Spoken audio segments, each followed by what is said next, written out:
My name is Empress Kitagawa. I'm the Chief Curator of Collections and Asian Art here at the JSMA.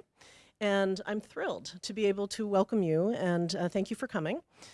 We are here for the first event associated with a special exhibition that we have up on view right now called Graphic Ideology, Cultural Revolution Propaganda from China. And that is a show that has been a labor of love and kind of a curricular process for a number of students. And I'm very pleased to also have a great deal of input from faculty members. So for those of you who haven't seen the exhibition, upstairs we have on view about 75 works from a distinguished private collection representing Cultural Revolution propaganda, posters, memorabilia, and an unbelievable textile that you really must see.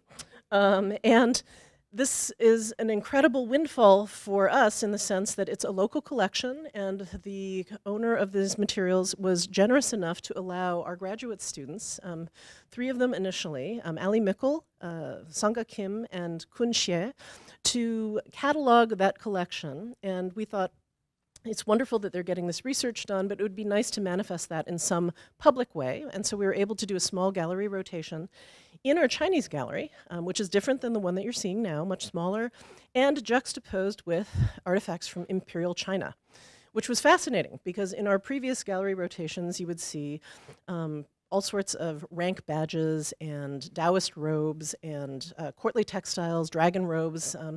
And all of a sudden, people who were accustomed to that were confronted with life-size triptychs of Mao Zedong, which is a very different imperious view of China. In any case, that show begat a great deal of faculty interest, and we had lots of faculty and students coming to see it. And when I rather foolishly agreed to give over the Chinese gallery temporarily to the astonishing Barberini Textile Show, Italian Baroque textiles on view upstairs, one time only, it became clear that I will give this space up if I can have our special exhibition space. And our initial thought was to do a show of our Chinese textiles, which are world famous and very important. But that was a bit too much for our staff to take on, 2 huge textile shows. And so it seemed like the most natural thing to compound the great work that the initial group of students had done, augmented by work that Esther Wang had done over a summer, surveying the rest of the 450 plus poster collection, and making it into a larger show that would be available for all of the faculty members in East Asian languages and literature, in history, in art history, in studio art that were interested in teaching with this material. And in conjunction with that, we were able to pull out this amazing show with a great deal of faculty input. And it has been a labor of love again because we were able to get a grant from the W.L.S. Spencer Foundation to involve a group of wonderful graduate students who are already deeply invested in studying Chinese modern and contemporary politics, history, art, literature. And they have agreed to do research on various posters and give a student-led talk on December 3rd. So we've been very fortunate in the grants that we've been able to receive. And between academic support grants that Professor Ina Sim applying for our speaker today, Jenny Lin applying to have Elfriede Merck come to speak on, I believe it's November 12th, and Professor Roybing Chan, who's here, who's actually teaching classes in conjunction with this exhibition, invited Lekwang Pang, who will be speaking on October 22nd. We have a full roster of exciting presentations for you to contemplate this very tumultuous and important period of history. So with that, I'd like to introduce my very kind colleague, Professor Ina Sim of the History Department, who will introduce our speaker. Thank you.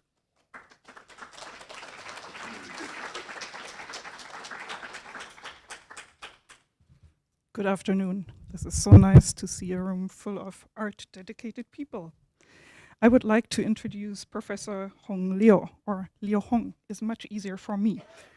In China, as you know, the last name comes first. Professor Liu Hong was born in Changchun. Like many of her generation, she was sent as a young woman to labor in a remote village instead of attending school during the Cultural Revolution. Later, she was able to return to Beijing, where she had spent her early time of school days, and she received a degree at Beijing Teachers College.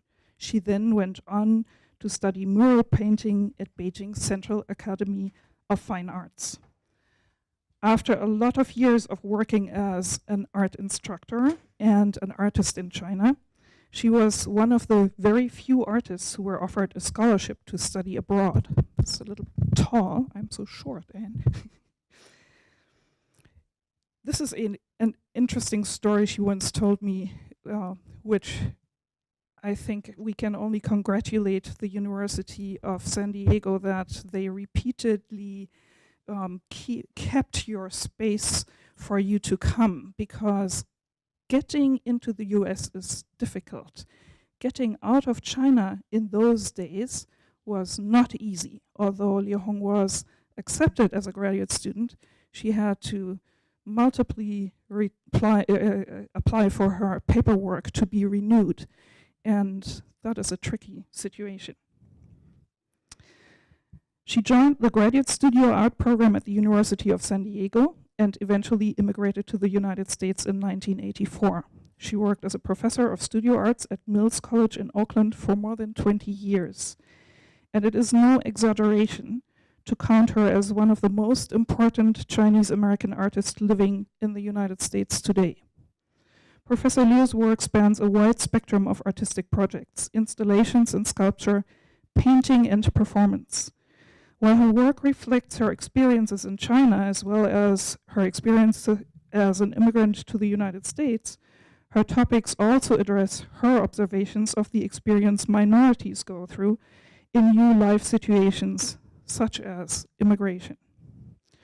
Her technique of dripped linseed oil on large format paintings has been called her trademark, but it is much more than that. It is a technique that symbolizes the blurring of persons and events during history when time progresses, and as our personal memories that stood before our mental eyes very clearly at some point start to blur when we age and as we proceed in our own history.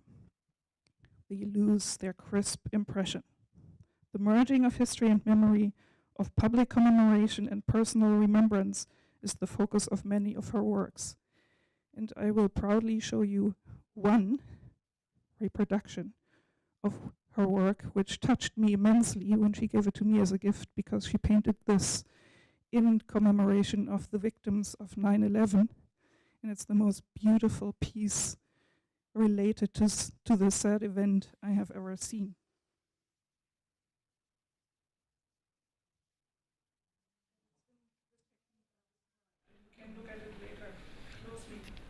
I will stay here.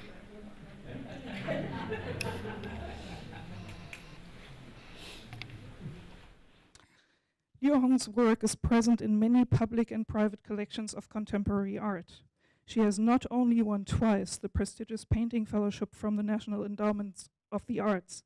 Her work has been exhibited in the United States as well as in China, in Taiwan, in Japan, in Thailand, in Australia, Sweden, and Denmark.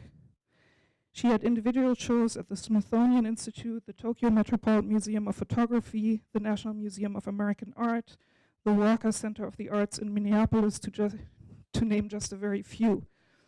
The most prominent museums of this country collect her work: the San Francisco Museum of Modern Art and the Asian Art Museum in San Francisco, the Whitney Museum of American Art in New York, the Metropolitan Museum of Art, the National Gallery of Art in Washington, D.C., and the Los Angeles County Museum of Art, and hopefully, maybe soon, the JSMA in Eugene.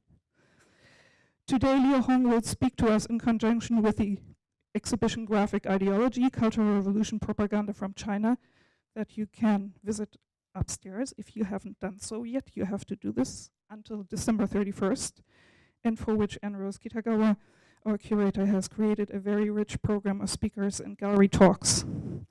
I am convinced that our guest represents the most authentic source of knowledge about the Cultural Revolution in China that you may encounter during your lifetime.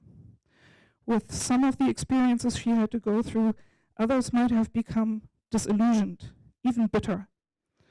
But you won't find these emotions in her art. What you will find instead is deep empathy and compassion, as well as an irresistible passion for life.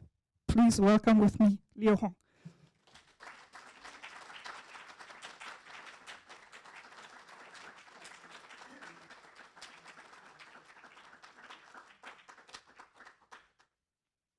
Thank you, Ina and Rose and Jill and everybody else. I have met a lot of new friends, and what a beautiful place to be. Not just beautiful in physical appearance, but also beautiful people here. And I have not heard, at least any places on earth shouted Cultural Revolution posters, propaganda, and you are doing it.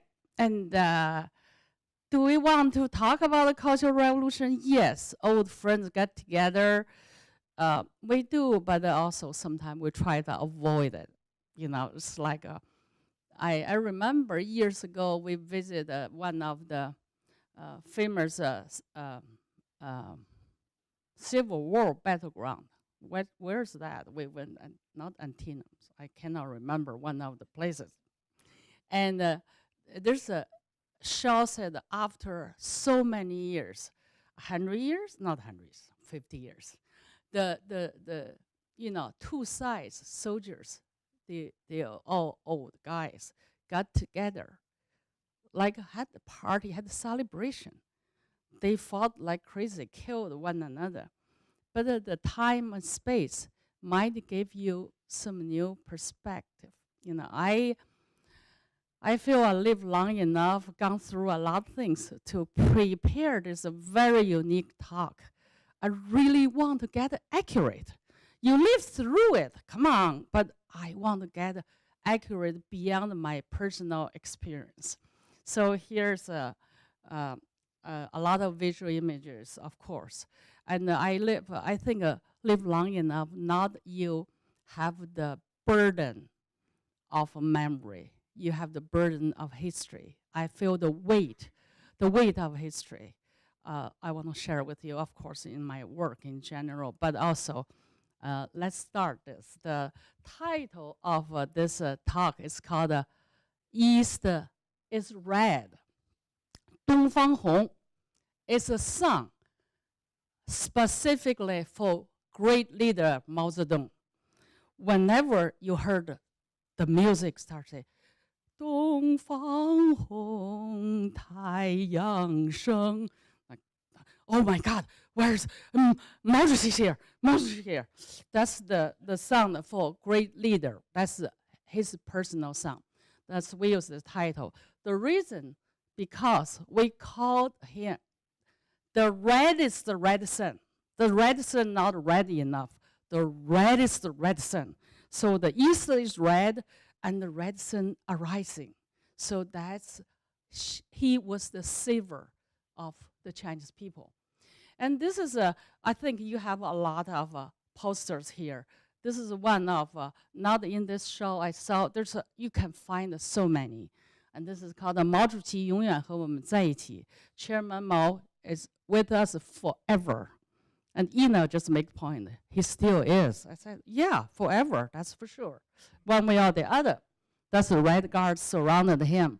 And this one is in the show, actually. I saw that. This is one of the famous one. He is reviewing the red guards, not just Beijing, from all over the country, over the bridge called the Jinshuiqiao, the Golden Water Bridge, right below Tiananmen. And that's the time Cultural Revolution started, 1966. And the students, especially young students, young people all at schools on different level, get on street like this. Schools all stopped. And this is Tiananmen, one of those big gatherings. And this is a young woman. Actually, she was from my school.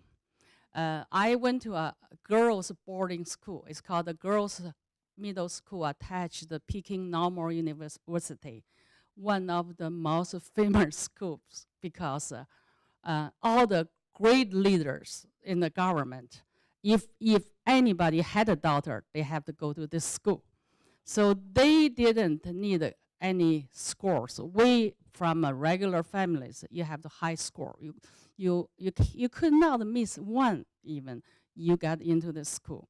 And then them got in. Mao Zedong's 2 daughters, Deng Xiaoping's 2 daughters, and you name, Liu Shaoqi's 2 daughters, anybody in the government, all went to that school. This young woman's father also one of the high-ranking government officials. And I will talk about that later. But he, from my school, got on top of Tiananmen on August 18th. We call 818, very famous. Mao Zedong reviewed the Red Guards because Cultural Revolution already started. And she offered this Red Guards armband, which you had one in the show actually, and to Mao Zedong, and Mao wearing on his left arm, called the Hong Weibing, Red Guard. That's one, her photograph, the student's name is Song Binbin. Binbin You Li in Chinese phrase. You know, Binbin You Li is very graceful, very sophisticated delegate, something like that. Mao Zedong asked, what's your name? She said, Song Binbin. Binbin, revolution cannot be so, you know, delicate, so graceful. You should be armed. So the next day, her name became Song Yaowu, to be armed, you know. So that's from, that's Mao Zedong with the Red Guard. This is a very famous image. That means the revolution started with the Red Guard, the young people. And that's one of Mao Zedong's very famous quotations. There's so many of them. Just basically, revolution, it cannot be, you know, kind of, he used all the words, kind, courteous, all this. You have to be violence in order to have the revolution. So the Red Guards, I think young people are so easy to be inspired, I would say. You know, say, there's so many bad guys. Let's go get them. Yes. And 100,000 millions started to do this. The show called, you know, ideology, graphic ideology is really interesting. Using graphic, use images. Sometimes it was one picture was 1,000 words. Use this kind of you know, art form, or use music can really get people blood start to boil, revolution start. Look at this, and here you can see portrayed all the military, 海陆空, Air Force, Army, and Navy represent military power. Then there's a worker, you know, still with ammunition on him, and then the peasant, a woman with a you know, rifle. That's like started the revolution. And this one, Mao Zedong's book, and he is giving direction. And this, it's very interesting. 万寿无疆 means basically live forever. 万寿 means 10,000 years life. 无疆 means endless, you know, there's no boundary. So this used to be used for the emperors, you know, in the imperial courts.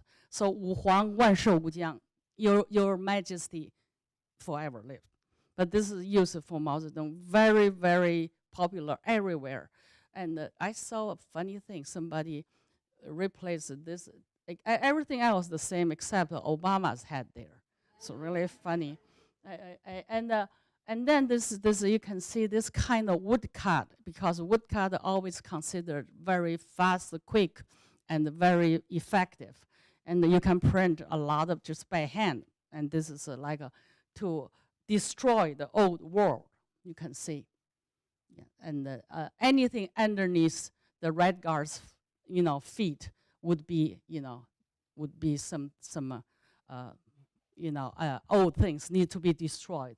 Like almost there's kind of formulaic to compose this kind of images. Look, there's a great leader, the reddest red sun is shining there, then the you know, red guards with soldiers, workers, and peasants start to stab all the. Said the right one said, all the reactionaries are paper tiger. Paper tigers, Mao Zedong pointed out, said American imperialism and all the reactionaries are paper tigers. It's like you know, you look like you're like tiger. You really, you know, it's just like nothing. We can just you know, destroy you right away. So this is actually historical photographs, and then here in U.S. there are two parties. Basically, they're sometimes independent, but they are only Communist Party. To 1966 is basically the main reason started the revolution, Cultural Revolution started not only to criticize the intellectuals, mainly the I would say very life and death struggle within the Communist Party. So those considered called the capitalist roaders, meaning they leading the factory or the school get on a capitalist road, that direction. So they all leaders, they all party members actually, some very high ranking. They were humiliated, criticized, sometimes physically, you know, tortured in public. Look at how many people there. They were asked to stand on those chairs and with big signs on truck all over, like to like the whole city to show the enemy's face, and some pulling their hair, and some like you can see the red guards, young woman cutting the hair. And the hair, a lot of times, if they had the chance, they would cut called the yin-yang hairstyle.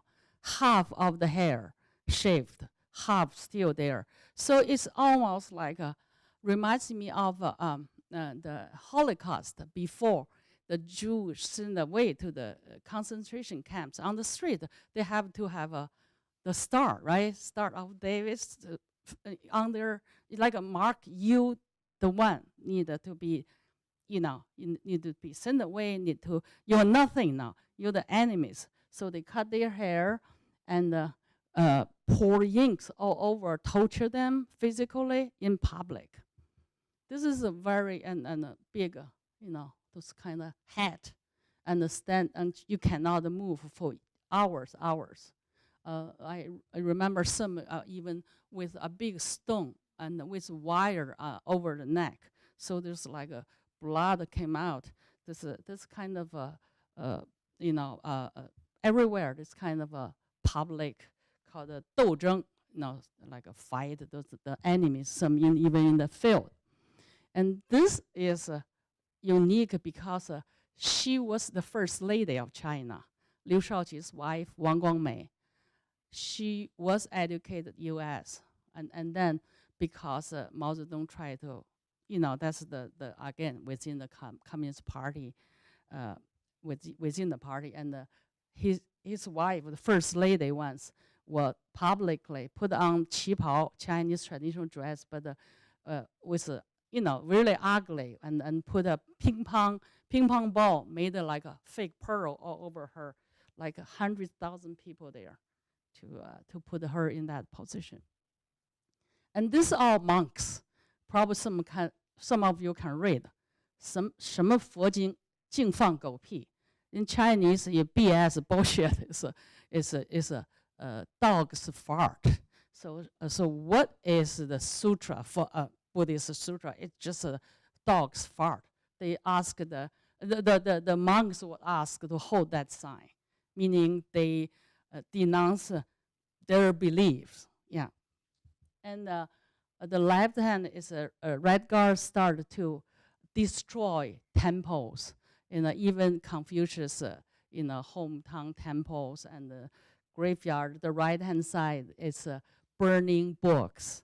When I was at school, I read a lot of classic European classics by Balzac, by Victor Hugo, by you name. We read so many, and all those books are in that, in that pile. And then, towards the end of '68, which is 2 years after the Cultural Revolution started, and that's unrest of the young people because it's not school, nothing. What they're going to do? A lot of troubles. So Mao Zedong had a new order. Everybody need to go to the very open, broad, and countryside, and you can do a lot of great things there. So some of us send it to as far as in the Mongolia, and the military farm as far almost the border between China and Russia, and to the south to Yunnan, and trucked away or by train. So millions of people are sent away. That's this kind of poster everywhere.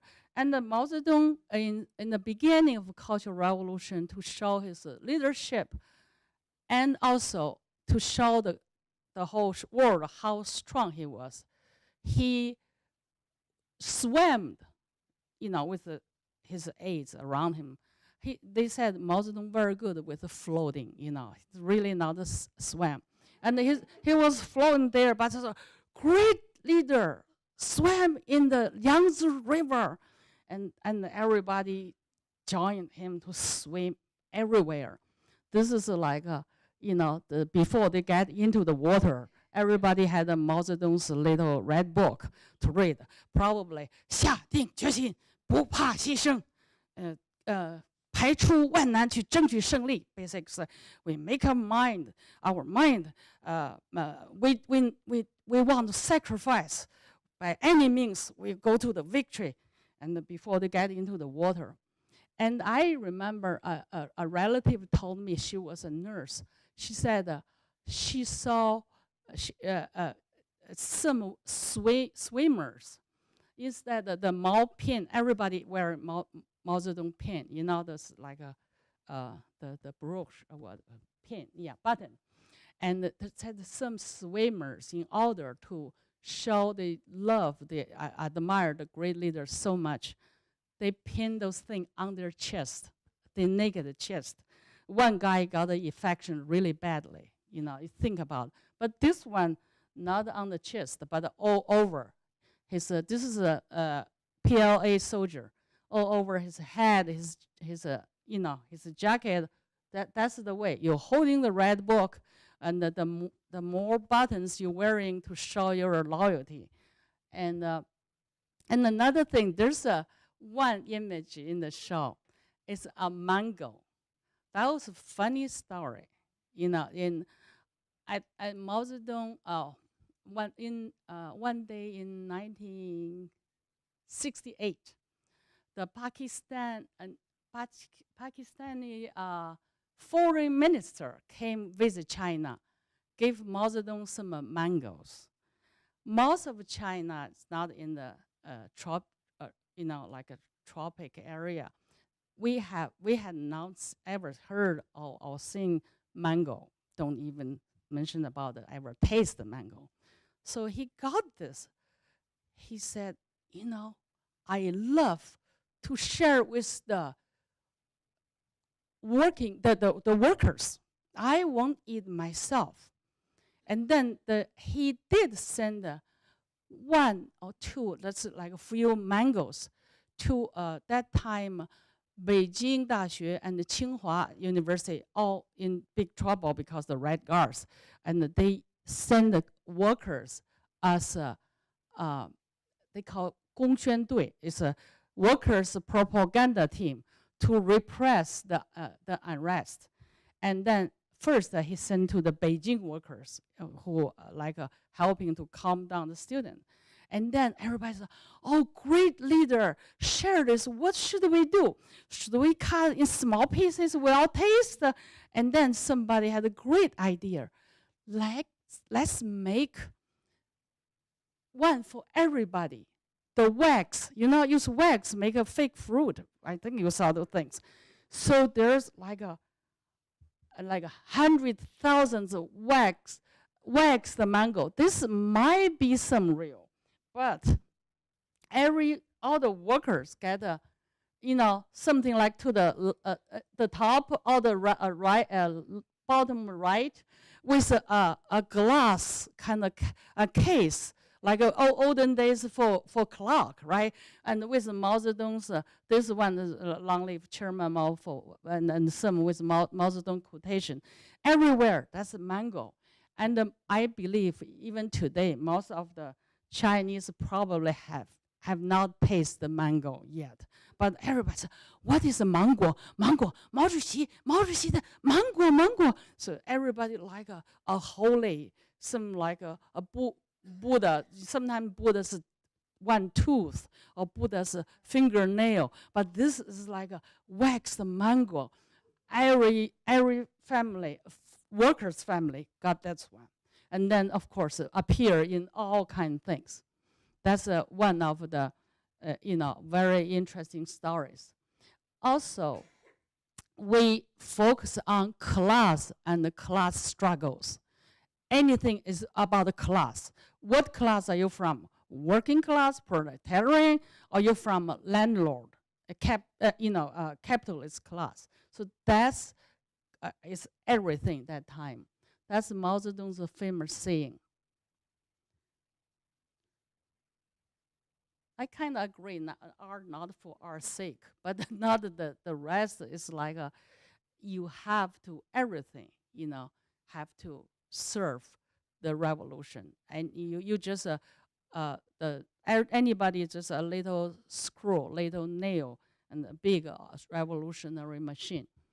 And this is about the literature art. This is everybody follow Mao Zedong's great lead. This is again, it's all about to destroy the old literature art, all this anything old, non-proletarian. And there's three very famous, because there's three classes supposed to be the leading classes in the whole country. One is working class, workers, peasants, all has to be poor peasants, and then soldiers. So three models from each class. For the workers is a famous Wang Jinxi. His name is Wang Jinxi, but it's Iron Man Wang. He was Wang Tianren. He was working in the oil field in order to get enough fuel for China. Then he jumped into there's one collection something in the cement, try to stop some big accident. He jumped into the wet cement, and this is 学大庆精神. He worked at the Daqing with the name, the location of the oil field. So Wang Tianren, Iron Man Wang, is for represent the workers. And Chen Yonggui, sometimes we joke about Uncle Chen. And Chen Yonggui was a peasant from Shanxi province. And he led the people make all the terrace called, right? The platform, like it's mountain, it's a range. It's very hard to plant anything. But he made all those called the Titian, like like a stat. Each level you found some, you created this layers of a field, and so he's like the name of the place is Dazhai. Dazhai is the place. So say everybody follow Chen Yonggui. So Dazhai means everybody, all the countryside, all the farmers needed to do like him. And then soldiers, you all know, is in front of the museum everywhere. This is a famous Lei Feng. Lei Feng is his name. He was a PLA soldier in the what do you call automobile. I think he was 汽车兵. He was driving truck. That kind of mobilized is true, but he died in an accident. Something collapsed on the his truck. So he's sorry. And when he died, he was 22, and he left a Lei Feng diary. It's, like a which they. I was thinking I was thinking to buy a ice cream bar, but I decided not to. That's too, bourgeoisie. I need to save the money to support the people who in the like a flood area. That's things like this. Constantly, his diary is about to fight your selfishness, to dedicate yourself completely, non-condition kind of loyal to the party, to Chairman Mao. So Mao Zedong had a famous, the big picture, that's Mao Zedong's calligraphy, 向雷锋同志学习. So to learn from Lei Feng's, comrade Lei Feng, and the whole country, everywhere. It's recently, actually, almost 40 years later, I saw Lei Feng's image in Beijing still, and it's like to represent somebody completely dedicated his life and to the revolution, to people, to party. And another thing is using art to do propaganda. Very, very famous, a group of sculpture which has 114 figures, human figures, made of clay. Started by 2 faculty members in Sichuan Art Institute with some students. Took them months to create called a rent collector's courtyard, which based on a local 大邑县, Anren, just Anren's village. Not just they just had the Anren biennial art actually there. There's a landlord. His name's Liu Wencai, and said he was a ruthless, horrible, cruel landlord. How he not only made a lot of families, broke a lot of families and got all their crops away. Also, he tortured, some of them, put them in jail, and he even had a water cell secretly in his house, meaning there's a little basement place filled with water.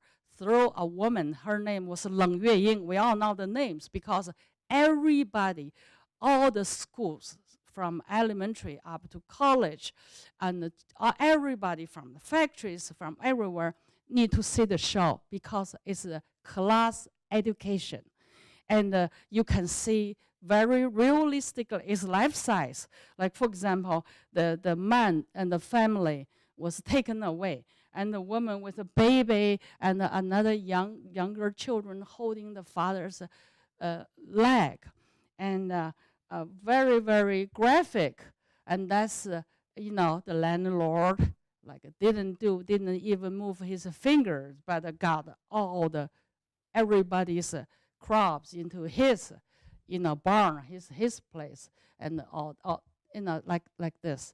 Total 114 figures in this. And guess what? Years ago, somebody really did very good research. Those all was fabricated. Liu Wencai was a landlord, but the peasant said he was a philanthropist. He used his wealth to help people, had almost like soup kitchen, kind of, if there's any kind of a bad year, not crop. And also he put money there to build a bridge and repair the road, even open a school called the Wencai Zhongxue. He was a local hero. And in order to do this, in order to fit in this political agenda, they in the beginning, they interviewed people surrounded this nearby, the neighbors. They all said that he's a good guy. Some just didn't. You should say he's he's landlord. But some refused to make a fiction with this group, the propaganda, and was put in jail. Some put in jail. A lot of God, whoever told the truth was, one way or the other, was prosecuted. So this went on forever. Everybody, if you ask, the whole generation, not maybe 2 generations, we all know this Shou Zuyuan famous story. We know the landlord's name. I remember the woman who was put in the thrown in the cell, secret prison cell, with water to her chest. The whole thing so realistic, and then when this is finally came out and got a lot of resistance from the local government, and some people said, no, that's not true. But this is already, it's not a secret anymore. So what I'm saying is, using graphic images, painting, drawing, woodcut, sculpture, movies, and plays, anything, could really be so convincing. If you have specific names, you have stories with details, it's so believable. So I think this is fooled us for so many years. Everybody remember this. Some of us saw this show so many times. It's like so realistic. Oh my God, horrible landlord. We hate landlord. Said that's the class struggle. Then that's Mao Zedong's famous phrase: 枪杆子里面出政权. Everything, power come from there. So I have to talk about the 8 model plays. During 66 to officially ending of Cultural Revolution to 1976, for 10-year period, we only had 8 plays. And some spin off, like for example, like the Peking opera become a piano concerto, some of the, but it really just the basic 8 plays. And let me show you what they are quickly. This is a poster to show all the characters from 8 plays there. And the first one, some translate to red lantern, red light. It's to symbolize the revolutionary, like a red lantern guiding people. Also, the one family, 3 generations all came from different revolutionary families, come together. Very symbolic. And then the other one's called Shajiabang. Shajiabang is a name of a place in the south of China, and the Peking opera. Another one. You basically using wisdom to take a Tiger Hill. This is, of course, about a great PLA, soldiers using, and he even, I think, how to say, undercover went to this Wei Hushan, taking over. That's Pink Opera. This is about the Korean War. How the Chinese pioneer, the soldiers, Chinese called the 中国人民志愿军, the pioneers, take to defeat the flying tiger, actually white tiger. He's a white tiger group from South Korea. This is this one is another, revolutionary play.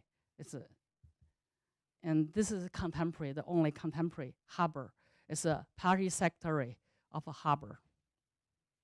I think this woman used to play Lao Sheng.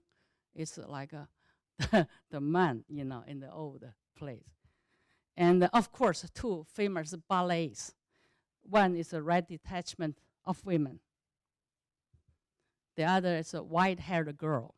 A girl was abused by the landlord and escaped into the wilderness in the mountain, and because she could not have salt in her food, she ate whatever fruit or different things, whatever she could get. So her hair turned white, and then when after liberation and she was found, and her hair turned back.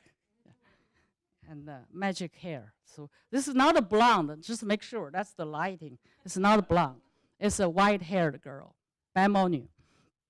So think from ballet to it's really interesting. When I was young in the 50s, actually I did see Swan Lake. You know, the Soviet Union ballet troupe came to China. My mom took me to see. You know, so I always think in my mind, only Swan Lake like a ballet. But now there's another lake. It's Wanquan Lake, like the ballet with, rifles and anything else, military uniform, slogans, everything.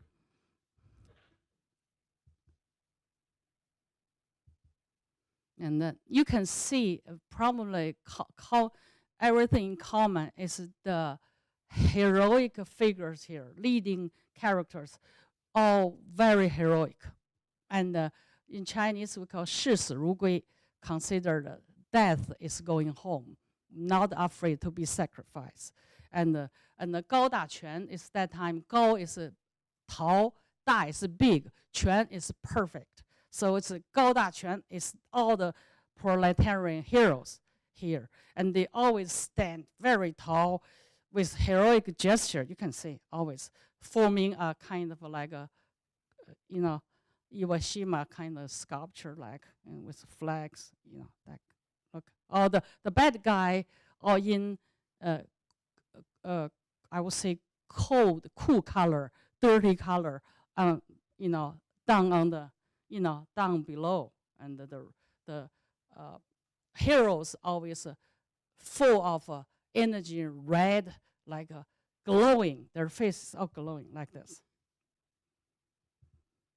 So this is a, combination of the 8 altogether. It says the proletarian, revolutionary, policy or belief in Mao Zedong's, that long live, that great, great. This, of course, who was the main person in responsible for the 8 revolutionary model plays was Jiang Qing, Mao Zedong's wife. She was portrayed here. She said I think so, great, the best students of Chairman Mao, also the revolutionary flag barrier. And she was reading Mao's book here. And the bottom, you can see on the left side, she, after viewing white-haired girl, she was there with Nixon, watching Red Detachment of Women. I believe that's one, Nixon in China. There's another opera called Nixon in China. Show the, Nixon viewed the Revolution Ballet with Jiang Qing. And the other ones, I think Zhou Enlai there, but Jiang Qing was with the French president. What's his name? Mitterrand? Not Mitterrand. That's the French president. But she was there. She took all the credit for the revolutionary. And then you can see the poster like this. You young people follow, the heroes in the revolutionary play. And then I was talk about, that's me in the Cultural Revolution. 66. Actually, I didn't paint that. I just posed it. But I can show you some of my sketches from that period of time. That's Wang Tierre, Iron Man Wang, in my I believe my classmates, my friends were doing that. I did some sketches, like the Red Guard, that's a sketch, Red Guard destroying the old world. And that's still, even when I was, after 4 years working in the countryside with peasants, the revolution still going on. That's that's you're supposed to portray great leader. And all the peasants, everybody meeting great leader with a great admiration, but also everybody smile with the biggest smile you could. But in countryside, you know, now I have a little smile there. I cannot believe it. But anyway, that's one of my pictures took countryside, the real life. Not everybody constantly. That's my sketch. It's when I get chance, you just lay on the ground, you know. And I went to the oil field, factory, and it's not everybody always heroically. The workers are just doing their work, and we also we went to the army, the military base to get trained to fight the American imperialists and Soviet modern revisionism. That's our dormitory at the military. That's what we practice every day. And I can show you the pictures in the military with my class that time. And another picture of our class went to countryside. Another thing's very, very popular, not popular, it's required. Everywhere you go, countryside, schools, factories, whenever you have a little room for conference, for gathering, you always need to have a Karl Marx, Friedrich Engels, Vladimir Ilyich Lenin, and Joseph Stalin. The last one is Mao Zedong. You must have a Ma En Lie Si Mao 5 there. Sometimes Mao Zedong on the other side, bigger, but and that's where the doctrines goes back all the way to Marx, Engels, Lenin, Stalin. And so some of my work represent that time. Is I repainted the 4, Marx, Engels, Lenin, Stalin. I replaced them by Van Gogh's portraits, and put a Cultural Revolutionary alarm clock there. It still works. You know, the clock still ticking. If you wind up, it went off. It's so scary. It's a revolutionary alarm. And I did another thing. It's where is Mao? When I first, not too long after I got here, 4 years after I got to the U.S., I always puzzled, where is Mao? Everywhere, but where is he? So I cut out 1,000 Mao Zedong's profile and felt, put on the floor. The center is a big one. The green one is a bigger profile with the fortune cookies on it.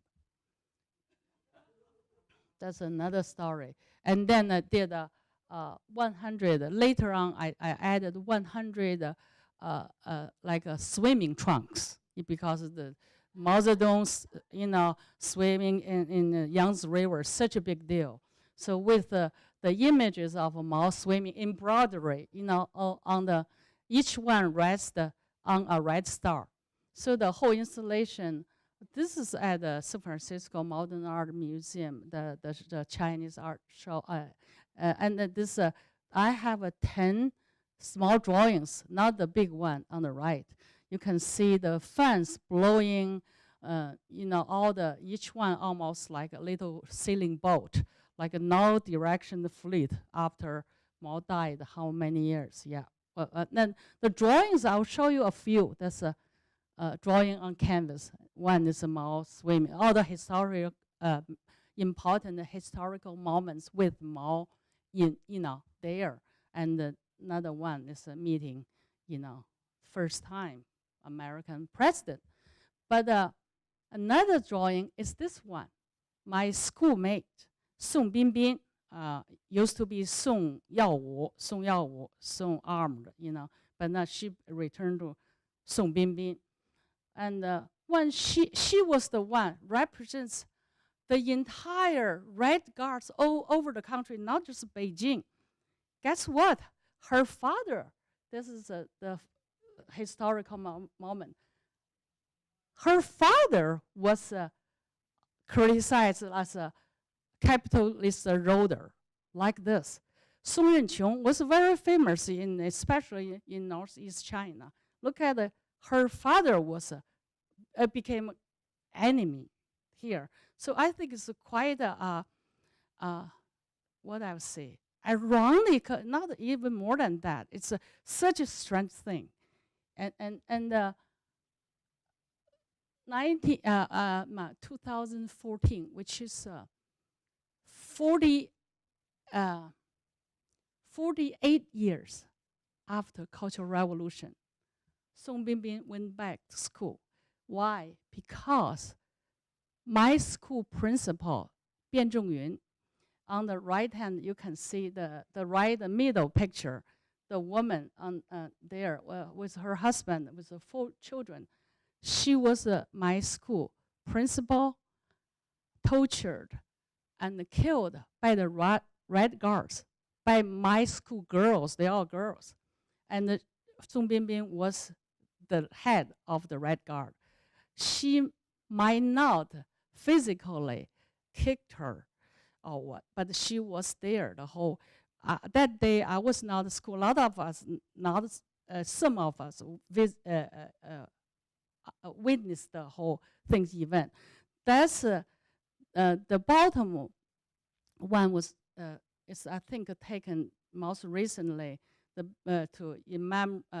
commemorate Bian Zhongyun, our principal, was the first casualty killed by the Red Guards.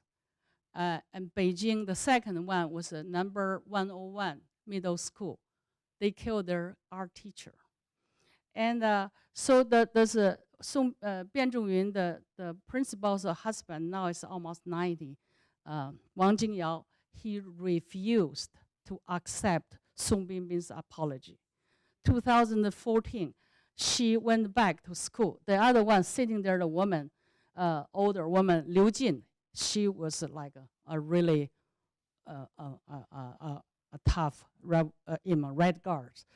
And on the top right, you can see there's a little statue dedicated to the killed president after so many years, and they all bowing, they all show their respect. So that's what I'm saying is after almost half century, then the Red Guard, the head of Red Guard, apologize on behalf of all the Red Guard what they did, and so that's I will pick that up. That's quite amazing, but a lot of people said I won't accept. Some people refuse. Survived the teacher refused to go. Said, so what? You kill the people. They will never come back. So that's too easy. And then I just want to quickly show you some post Cultural Revolution started from the 80s. And like this artist from Shanghai, Yu Han, he dared to use Mao Zedong's image, like almost a decoration, floral pattern all over him. And look at this. This is completely, death sentence for sure during Cultural Revolution. Go duck. I think that's a duck. Yeah. Yeah. Yeah. Wow. Okay. I won't hold you too long here. We're getting there. We will go duck. Okay. I have the same thing. My phone. Yeah. So you can see Yu Han, almost put the Mao Zedong as just like all the components for some decoration. Yeah. And another artist is Sui Jianguo. He was the head of a sculpture department at the Central Academy of Fine Art. Very good friends. I just saw him last month. He did we call Mao jacket. Like a Mao jacket is represented, of course. It's not. Actually, Chinese is Zhongshan Zhuang, a Xinyang Sen's jacket. It's invented by Xi Yangxian. So this is a Mao jacket, and he make big one, like a hollow. The body is not there, but just a jacket. And also he put a Mao jacket onto all those classic, sculptures to restrict them, like everybody got revolutionized, yeah. And he was the one, make dinosaurs big and small, and like a parody of Godzilla. This is now the China rising, and all the dinosaurs with made in China on the belly. And this is at the San Francisco Asian Art Museum. The entire, for how many months the show? 3 months, 4 months? And the people love it. When their children got into the cage, everybody had a photo cup with this strange, monster from China, Red China. And everywhere, Beijing, the 798 Art District, you can hear in 3 tiers there. And also, fashion color designed Mao jacket. And his, first artist, we now like put Mao to sleep, the sleeping Mao with a tiny maybe thousands of little dinosaurs made in China. The toy dinosaurs surrounded him, like Asian or China or in turmoil. This disturbing, probably great leader's dream. And another artist, Wang Guangyi, you can see this kind of woodcut, work, like always about the revolution, kill the bad guy, great leader, Chairman Mao thing. But he started to use all the brand names. Dior here, Coca-Cola, like a fighting Coca-Cola, all the stuff, And Feng Lijun, he not from origin from China.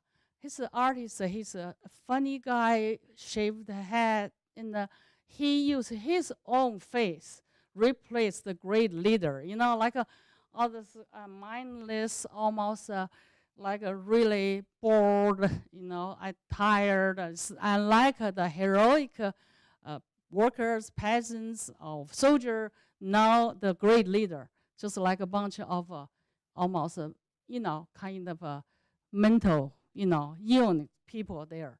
And we last year ago, spring, we were at his studio. He was doing the giant painting. I don't know, it's not a triptych, many, many panels with the bald head. And then he's the only one. We have a group shot. He's the only one facing this way. And another one is Yue Mingjun. He's famous for the big, smiling, kind of, again, mindless. This is, again, this is Hai Lu Kong, Air Force, Army, and Navy represents the military. Look at him. Made those guys like crazy cartoons. I think they have too many teeth, each of them. But big mouth, that's his signature. Here's Max Engels Lenin Stalin. Look at that. He replaced that. Lenin still looks like Lenin, but I don't know the others. But anyway, dared to do that.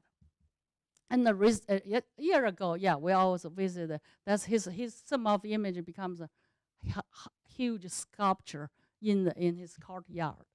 And another one is actually one of the very famous avant-garde artists in China, Huang Yongping. I think he's in the yesterday opened the Guggenheim show. He lives in France.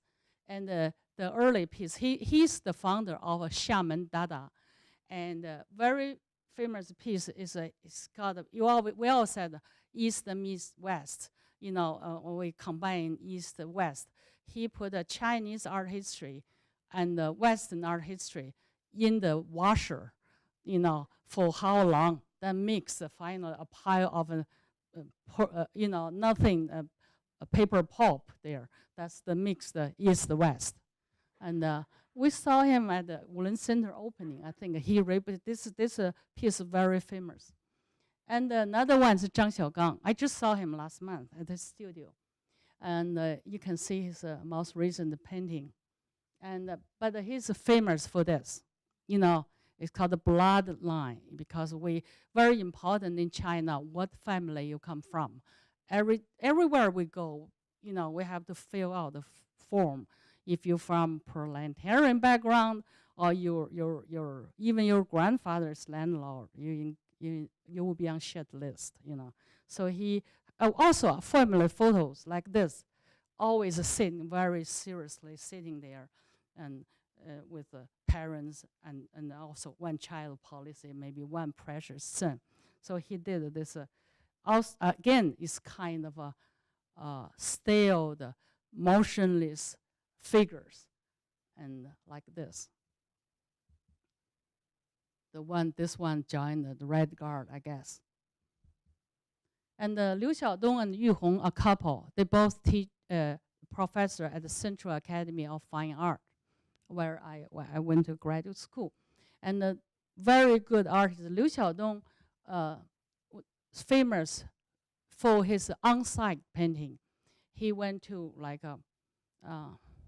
Israel, and did painting. He always like Three Gorges, and he went to Italy,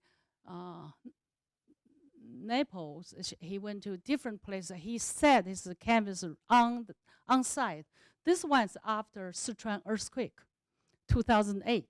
He painted, had the model standing there. He just painted on the spot. And most time, he also had a film crew there to document the whole process.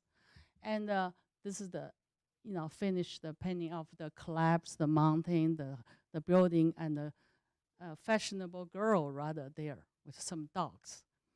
And Yu Hong, also great painter. This is from a year ago. We had spring. She later on had a big show. It's about Chinese. It's a famous You Yuan Jing Meng. That's a famous Kunqu Peking opera. It's about in the garden, and some young woman fell asleep and get in love with a young man. That's a love story. But she used the same title about you had a sweet dream that woke up. The whole world is complete in chaos. For example, she used all the like a huge teacup, put the babies in it. One of this on the bottom is that the little boy washed to the shore. Remember? I think a Syria boy, and because the immigrants in the boat and then the capsized. So she did a lot of heroic, huge size of work. This is all gold background with people try to climb the stairs, and then some falling. Okay, and the other ones for the ceiling. You look up, and those people above there. She's amazing, a painter. Another one, of course, you know, Ai Weiwei. And Jeff, that's my husband, he's right here. We were there over the years to visit the studio. He not only, you know, can do massage to Jeff. Look at Jeff's not happy. I think his massage is not that probably, but he really is one of the most famous Chinese artists. Like he's counting the dead, you know, gave everybody name for after Sichuan earthquake, and which the government tried forbidden to do that, and he was doing that. Anyway, I just show you a few things I did after related to the Cultural Revolution. This one is called a Golden Lotus red shoe. Golden Lotus is a tiny bone-fit red shoe. Also remind me of the red shoe that you know, the English ballerina, the story about it. When you put on the red shoe, you cannot stop to dance until you die, you know. And the other one is called the trauma. After Tiananmen Square, big, you know, where the democracy movement was suppressed. A lot of people killed. Just recently, I heard the tanks were on the street, and a lot of people just killed by random shooting. And I used the hero from Shajiabang, that the revolutionary soldier official with a Tiananmen map superimposed with a acupuncture chart. Yeah, with my Chinese passport photograph there. So it's trauma. And also this one, And it's shaped canvas with the two revolution ballerina, right, ready to start. It's another lake. It's not Swan Lake. And I just was in Beijing early mid-September. I revisited CAFA, Central Academy of Fine Art, in the middle of the new campus. Actually, last year we saw too. It's a big, like a church or dome, like cathedral. It's for what? Oh. It's for students to, for students to do drawing. All the sculptures, all the statues came from the real place, they said. They spent a lot of money. So students gave, I said, how long your this drawing class? 4 weeks. 4 weeks, each day, the class time, let's say 6 hours, then you can throw in more time. But it's like you can name. A lot of people love Moses. I don't know why. Because the look or the meaning, the symbolism. But it's just there. And so I went to Beijing because my school had a 100th anniversary. That school, the Red Guards, killed the principal first in China. And that's my class before the Cultural Revolution in front of Tiananmen. Yes? The second row, third from the left. Shady figure there, yeah. And above me, the woman with the glasses, that's our homeroom teacher. She jumped from the building, 5th-story building, the dormitory building, killed herself, left a little baby girl. That's her.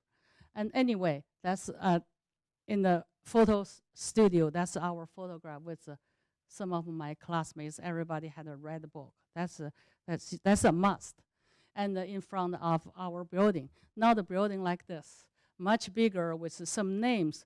That's my classmates. You can see I threw myself right in front of there. What? Yeah, and also the woman holding the big white thing is I brought 2 of my prints with me. Everybody sign name to give. This is an important document.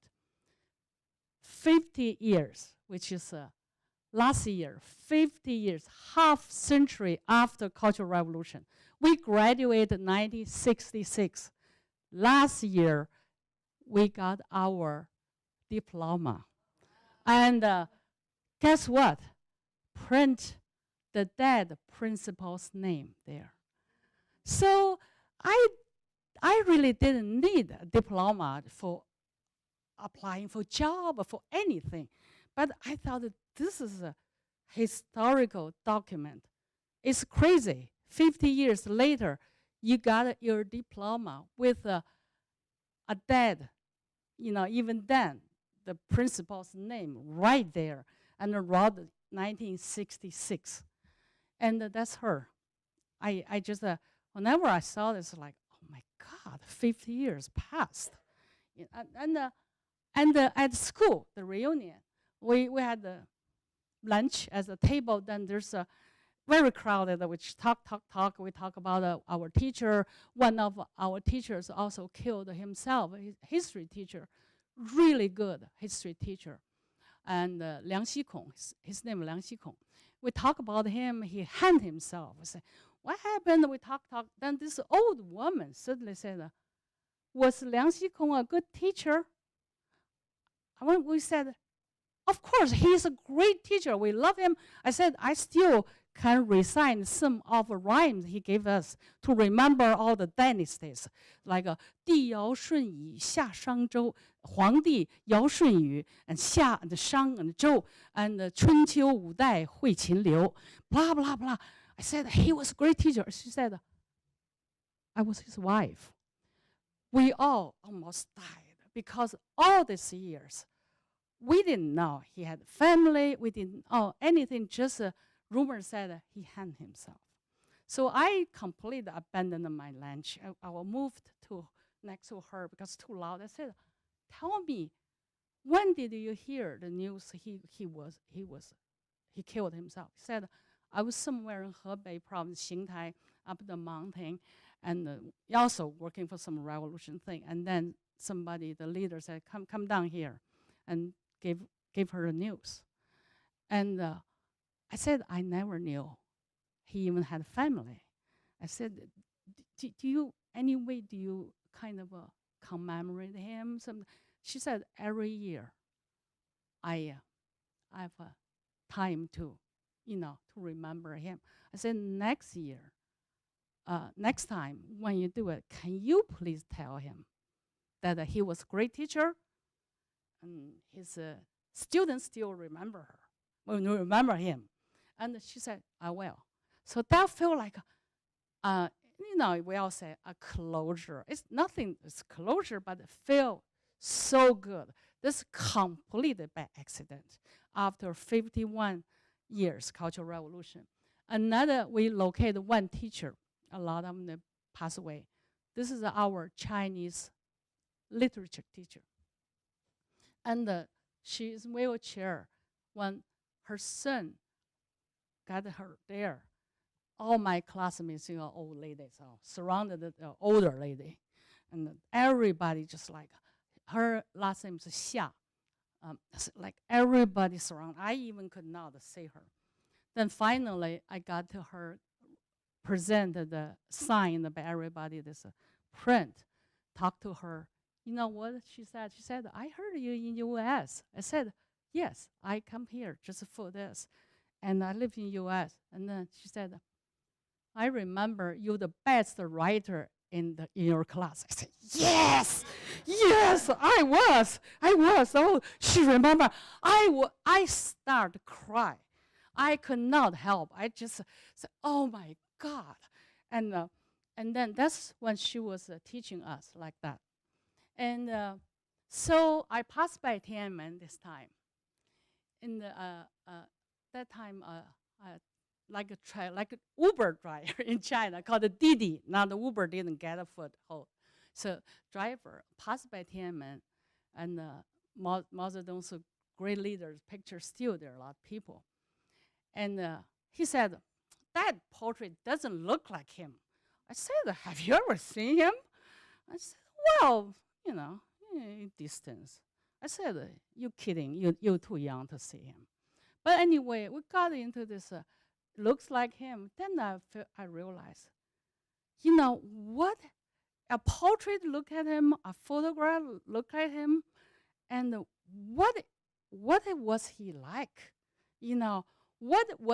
It's because he changed definitely the course of history for China, for other countries as well.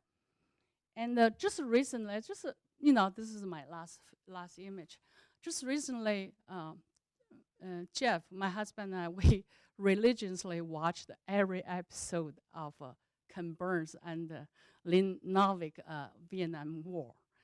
And I hope one day somebody, I don't care from where, will do something about the Cultural Revolution, because it influenced so many people. So many people got killed. Not one generation, like 3 at least generation influenced by that. And from a different point of view, to really have a historical kind of point of view, try to not figure out what, maybe just some facts. I know there in Harvard there's some collection about the Cultural Revolution relics, and there's a woman graduate from my school, proud to say her name is Wang Youqin. She's at the University of Chicago, who has done a lot of research, mainly on the victims and the survivors.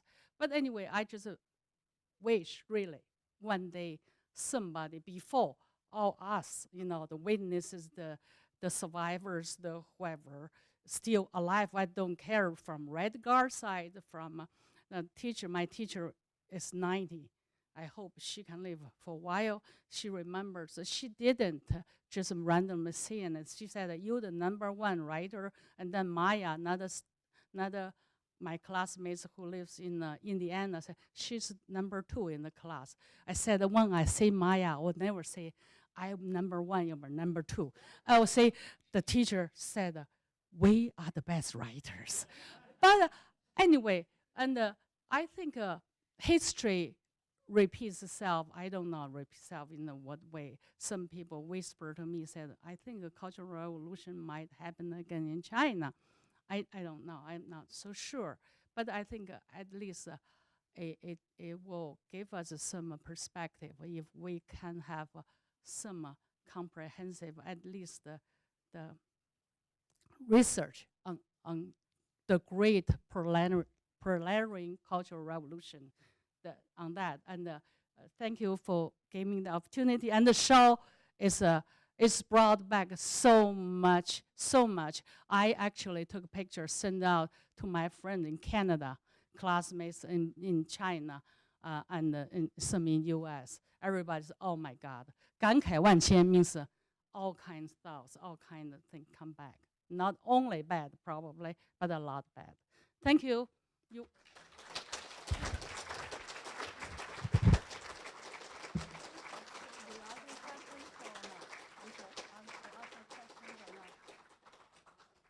So I think you can see how mesmerizing that was. I'm still crying. But I think Hung Liu would be delighted to answer questions if people have questions. So please feel free. But if you can't stay, of course, it's absolutely fine if you need to go. You want to go duck? Go duck. No. Anybody want to say? No, oh, please. So I have a silly question. No question, silly. When I examine the posters upstairs in the show, I see Chairman Mao with a cigarette. Mm-hmm. He's always got a cigarette. Mm-hmm. Often has a cigarette, even when he's standing as a hero of Mm-hmm. the revolution. Mm-hmm. Was everybody smoking? Yeah, it's a big deal. Also, it's to show you cool, Like still some Chinese artists like Liu Xiaodong, they all smoke. When finally, we became conscious about the smoking just in recent years. And China, we little behind. Now it's like absolutely none of the airplane you can smoke. I remember they flew a long way from China across the Pacific. The first thing I remember, Liu Xiaodong got out. He even didn't care about his luggage. It went out right away, lit a cigarette. It's almost dying. That's, of course, nicotine is an addiction. But the Mao Zedong's so cool. Now, for a long time, women, have cigarette to show liberation. Like you have come a long way, baby, kind of a Virginia Slim thing. So I think it's to show how cool I am. I smoke because that's came from the West. Chinese never smoked that way. There's a Chinese pipe or opium, that's a different thing. So I think that never thought it was a bad thing. Yeah, it's cool for men especially.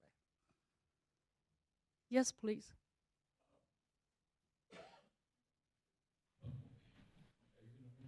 Oh, okay.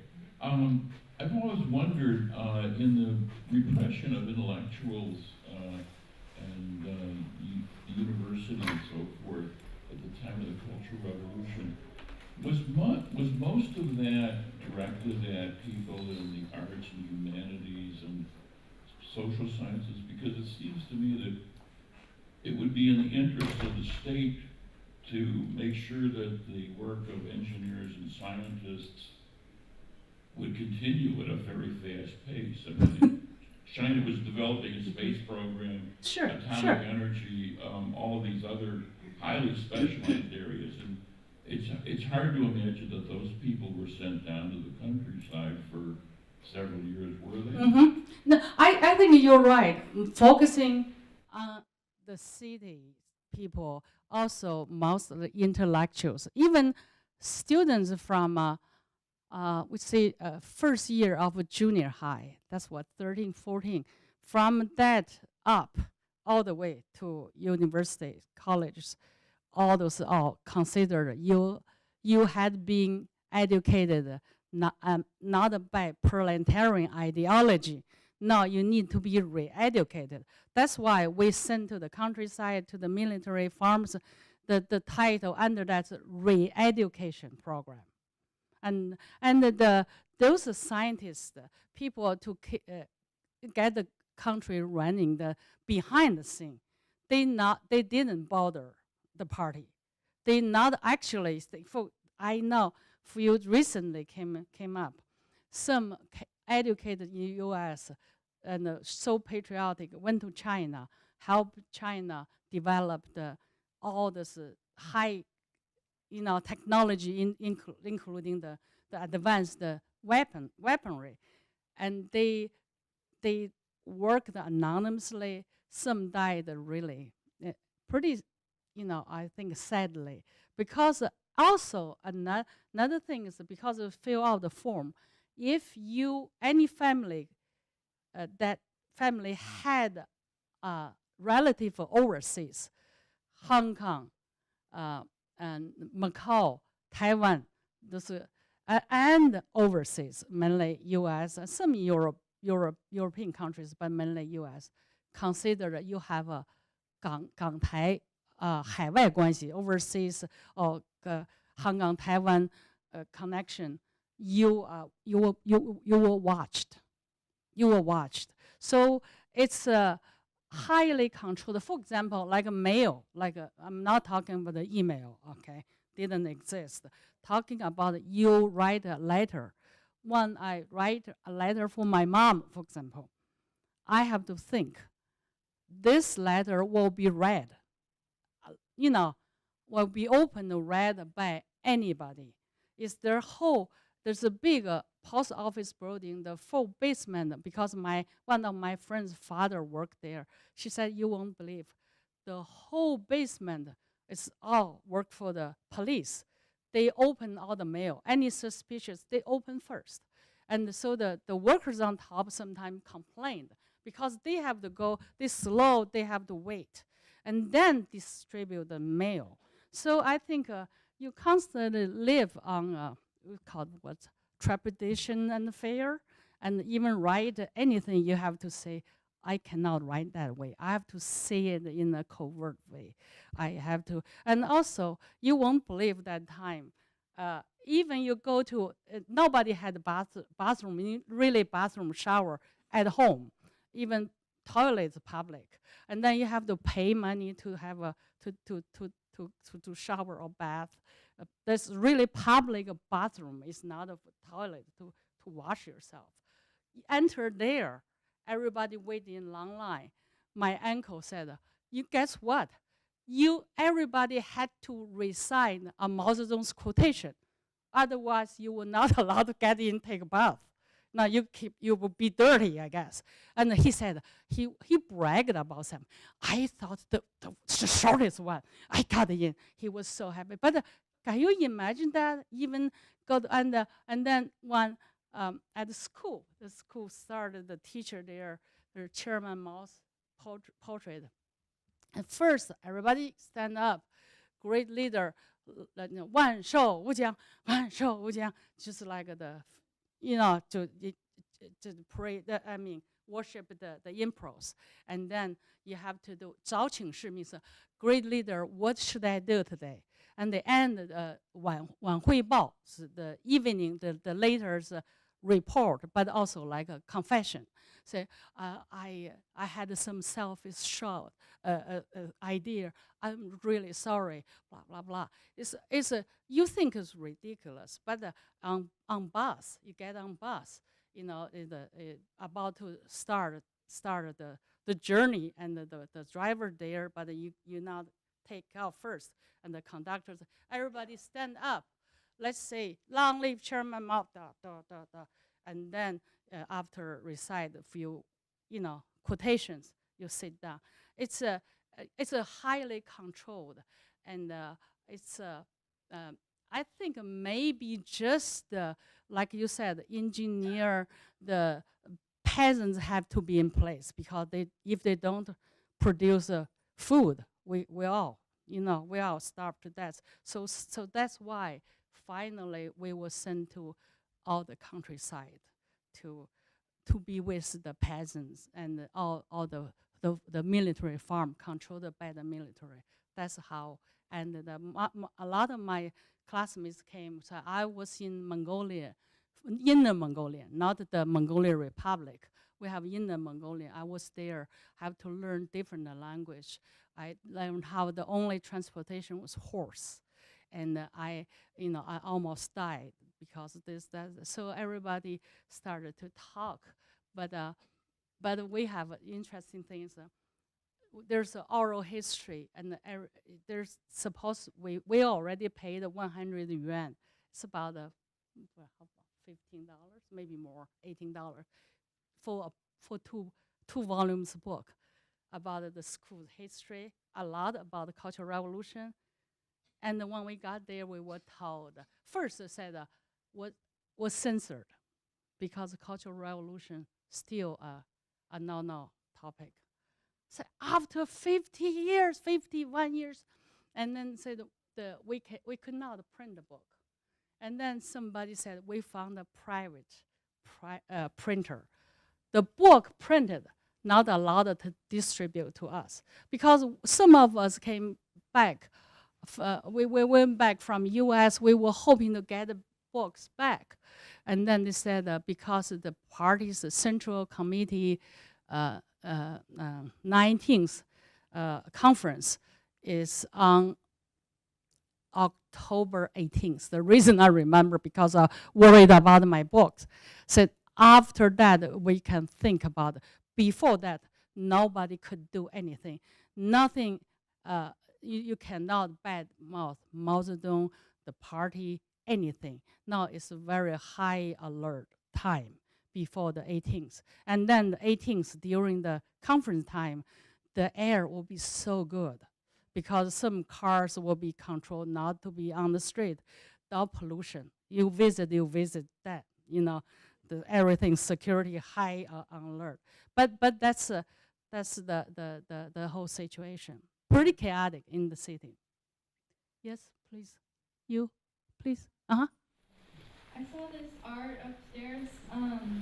There's now I think, and then he had like this thing coming from his mouth that's like going out with a bunch of dots on it. What is that? The Mahat sculpture. Yeah. So not a cultural revolution piece that's contemporary. And there was little figures and the rice, all like a fiberglass or something. What is that? Yeah, ask the curator. She did that. So whose piece is that? Yeah, what? I think it's I guess, should I be using a microphone or can I show? So we were lucky enough to be able to acquire that a number of years ago.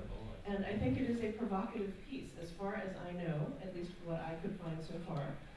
The artist has not said explicitly what he means by that piece, and I think that that's fairly typical. I don't know if it's because of the political climate or he's just cagey, but I think it's a provocative piece. It is suggestive. I think it probably suggests different things to different people. And I think if he answers, then it sort of closes the story, and it's kind of more interesting to have it be an open-ended discussion. But I can tell you that last week we had security radioed me and said, "Come upstairs.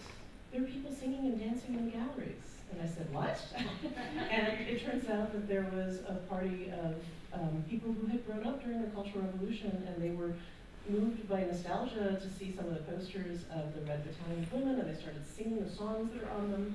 And so I went upstairs and met them, and I think they thought that was weird, and I thought it was weird too. But they understood implicitly the posters, because those posters are there's no gray area. They're very didactic. You know exactly what you're supposed to think and what you're supposed to do. But they were completely flummoxed by that piece. And they, you know, I was on my way out. They said, no, come back here and tell us what this means. We need to know what this means.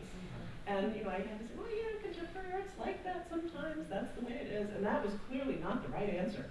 I think if you grew up when they grew up, you know, art, we saw what Mao said. Art has a purpose. Its purpose is political. This must have a political purpose. What is its political purpose? And I don't know. I guess we have to invite Mom and have him explain it. But I think he's too smart to do that. There was a phrase that we use all the time to honor the great leader Chairman Mao. Now, look at North Korea. You know, they call him a spring leader or something, 3 generations, right? And I saw the propaganda very much like copying China 50 years ago. But we have one, everybody uses great leader Mao Zedong's one sentence equals 10,000 sentences. So his one sentence. And when you think what comes out from his mouth, even little humans, man, women, different things, and the rice there too, right? There's rice. I read that thing. So you can interpret it your own way, you know. Only everything can come out from his mouth, you know. So, okay. Yes. I wanted to ask, you brought up the, I forget the exact term you used, patriotic plays of some sort, in which some are ballets and some appear to be more just stage acts in general. I know that some of those were filmed because I've seen some of them on VHS tapes and other such distribution mediums. Were the majority of those seen on film by Chinese people during the Cultural Revolution era, or were traveling troops, traveling performances more common? Both, and some local, even like amateur, you know, ballet is really hard to do, you know. If you're amateur ballerina, I don't know, what do you do? How you stand on your tiptoes? But a lot of Peking opera locally distributed by local, you know, either Peking opera then becomes a local opera. In Henan will be Yuju. In Shanghai area will be Yuju. Just like a local opera started transplant that. And then the movies made, every single one had a movie. You know, so not only, you know, because what if a remote countryside, you cannot see this live performers. You can definitely, even for 2 people there, you can show the movies. You know, there's also like a little kind of a little troupe, almost film crew, went to countryside doing revolutionary propaganda. Propaganda never was a bad word for China. There used to be a military, called the Minister of Propaganda. Central Minister of Propaganda, 中宣部. It's not a bad word. It's propaganda is to get the words out there to the people. So that those like I tell you the truth, I could sing a lot of those Peking operas. I'm not a Peking opera person, but because you listen for 10 years, you start, yeah, well, no, I'm not going to sing here. you will, you know, you will die. But it's like a high pitch, and also those words we remember forever, you know. And sometimes we joked about it. Sometimes we pose like at the reunion school. I did this pose on stage, and my classmates took a snapshot because I remember those days always like this. This is a great leader, and the song is when I look up the North Star, I think of a great leader, Chairman Mao. It's always like that. It's not now it's always almost very funny. I thought who said Chinese don't have love songs? All the nationalities will have love songs. But that time, all the love songs just to one person, our great leader. Okay, thank you very much.